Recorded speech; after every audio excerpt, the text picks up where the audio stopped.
family for showing up. I was trying to break stereotypes today and be here on time or early. Family was on drug dealer time today.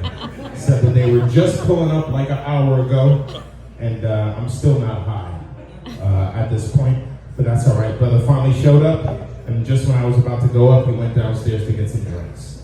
But came back up, I still don't have any drinks, but it's all good, it's all love. There's a lot of common misconceptions about me. A lot of people assume that I'm dating a white woman. That is not true. I'm actually dating a Jewish woman. Some of you may wonder what the difference is. The difference is a white woman could not get me into Hollywood without wearing a dress. All right? That kind of hit home. Some of y'all didn't like that. Some of y'all don't like stereotypes. I like that. Y'all passed. Y'all passed. It's all good. So here's the situation, right? I did realize recently that I am a nonchalant nigga. My aunt does not like this joke. She does not like me using the N-word in mixed company, even though she often uses the N-word.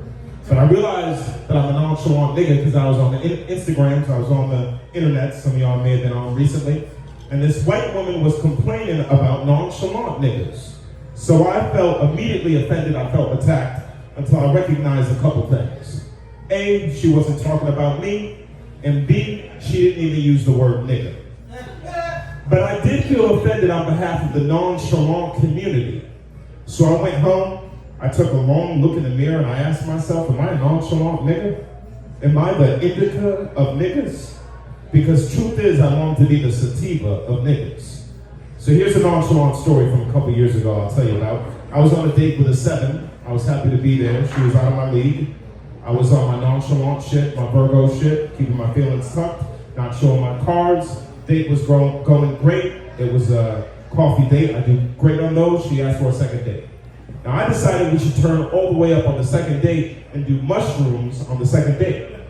Now it was my idea to do a macro amount of mushrooms. It was her idea to do more than a macro amount of mushrooms. The nonchalant nigga in me said, fuck it, let's see where this goes. I thought I did great, y'all. I thought I knocked it right out of the park until I got 2 phone calls the next day. First phone call, she told me she got robbed on the way home, which I felt kind of bad about. See, she was doing a strong alcoholic white woman thing and had to walk me to the train to make sure I got home safe. Little did she know, I hopped my ass in an Uber. I wasn't about to be tripping balls in the East Village trying to get all the way back to Brooklyn. I might have ended up in the Bronx somewhere getting my ass kicked by the Warriors. That wasn't gonna happen. Second thing she told me was at one point during the date, I stopped communicating and I just kept beatboxing. Now, if you've ever done mushrooms, you know it's a creative drug, it's a hell of a drug, but apparently women don't like it when you don't communicate traditionally.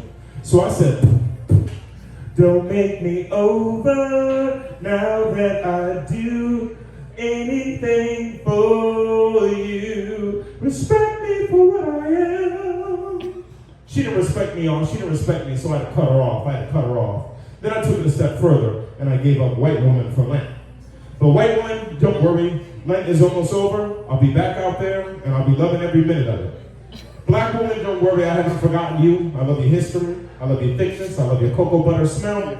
But if you see me out there with a white woman, don't play her head. Congratulate. Don't beat us when you can join us. We could be a multicultural, multi-ethnic family. Because at the end of the day, probably want a cracker. All right, y'all. My name is Flavius Activist Maximus. Peace. Flavius Maximus.